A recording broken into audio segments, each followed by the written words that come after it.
looking ahead to the 2025 season, I was thinking about this Niners team, and specifically this defense, which could start 5 rookies under Robert Saleh.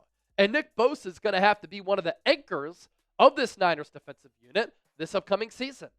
And I've talked about Bosa a lot last year, since he won Defensive Player of the Year in 2022. Of course, since he signed that contract extension going into 2023. And over time, it has gotten to a point where when I look at some of the comments from Niner fans on YouTube and on social media, where Bosa has become incredibly underrated and disrespected. He is treated and talked about as if he's not one of the top overall defensive players in the game and one of the top edge rushers in the sport. And so I tweeted out these numbers on my X page at Chase_Senior, and I want to run through them right now because they provide context and proof for why Nick Bosa is still one of the top defensive players in the game and why he's been worthy of that contract extension that he signed going into the 2023 campaign, where at the time he became the highest paid non-quarterback in football at $34 million per year. You look at his overall PFF grades the last 3 years, and some people have said, I want to know about numbers that matter. This is the ability to make your imprint on the game at a very high level, to collapse the pocket, stop the run, and be a really good pass rusher, right? This is the overall impact that Nick Bosa has. So in 2022, Defensive Player of the Year season, he had a 90.9 PFF grade, third among all edge rushers in football. In 2023, 92.7. That was second in the National Football League. In 2024, he missed those 3 games. It was still 91 in a down year. That was still good for 4th at that defensive end spot. How about his pass rush grade the last 3 seasons?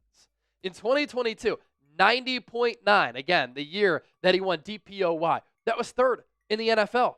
In 2023, after he had 18.5 sacks in 2022, the numbers for sacks went down, right?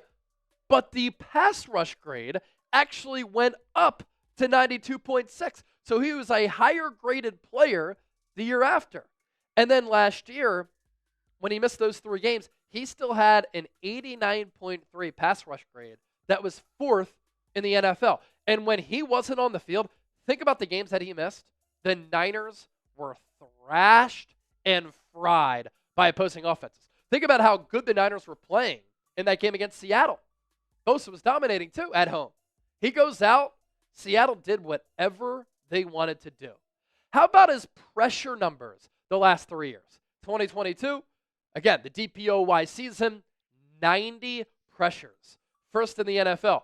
In 2023, again, the sack numbers did go down, but the pressure numbers went up. This is still having a huge impact on the game. 95 pressures. That was 3rd in the NFL. And last year, again, he missed those 3 games. He had 69 pressures. Despite only playing 14 games, that was still number 6 in the NFL at that edge rusher spot.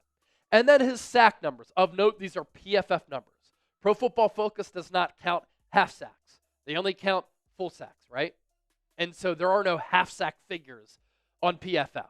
But in 2022, it was 18.5 sacks, according to like ESPN and Pro Football Reference. PFF, 19. Number 1 in the NFL. It's a big reason why he won Defensive Player of the Year. In 2023, he had 14 sacks per PFF. That was 10th. Last year, he had 10 sacks. That was 15th. If he didn't miss time, he would have had double-digit sacks on the trajectory that he was on. Another narrative, too, is that Bosa misses so much time. Look, he tore his ACL in 2020. That was his 2nd year. Outside of that, he hasn't missed a lot of time. He missed 3 games in 2024. That's not a sizable amount of time. And he was playing through injuries a lot in 2024. Still highly productive. And so when you talk about Nick Bosa, game has to recognize game here. Real ball knowers have to understand how dominant he is and has been, and you can't sleep on what he's been able to do. He is still one of the top pass rushers in the game. And he has done a lot despite not having an elite edge rusher opposite of him for his entire career. And let me ask you this question. Has he had a very good pass rusher opposite of him throughout his entire career? D Ford barely played with him. You had Arden Key, Charles Omenihu there for a little while. You've had Drake Jackson, who is no longer on the team after he was the second-round pick in 2022. Leonard Floyd, Yetur Gross-Matos. Come on now. I mean, he hasn't had a lot of help. So he's been getting double-teamed and chipped, and he's still producing incredible numbers. And let me throw this out there. I mean, if he goes out there and has another really good year, Nick Bosa will be a discount for what the edge rusher market is. This is how things change so quickly in the NFL. Highest paid defensive player in football and non-quarterback when he signed that deal going into 2023. That's no longer the case. This is how much the NFL salary cap has changed. This is how much the edge rusher position has changed as far as the market and the demand. Max Crosby is making more than Bosa. Danielle Hunter is making more than Bosa. Myles Garrett is making more than Bosa. And you know who's going to get paid soon? Micah Parsons, who's probably going to overtake all of those players, whether it's with the Cowboys or somebody else. And at that point, Bosa will become the 5th highest paid pass rusher in football.